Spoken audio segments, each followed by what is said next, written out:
Welcome to Study Loop. So the answer of this question is no, because for ideal gas,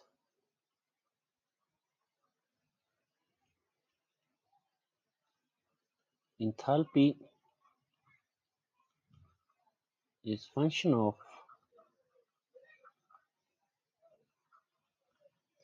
temperature only,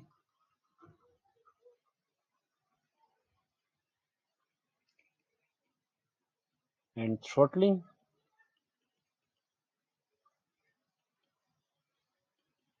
is an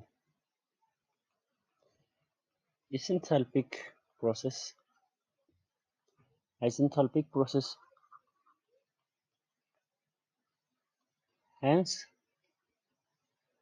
temperature of a gas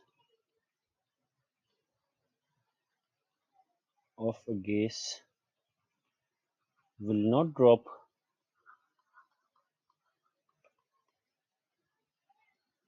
if turbine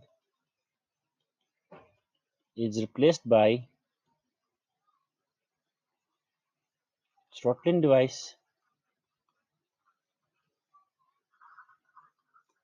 So again, we can say that the answer is no, because for ideal gas, enthalpy is a function of temperature only. Throttling is an isenthalpic process, hence temperature of gas will not drop if turbine is replaced by throttling device.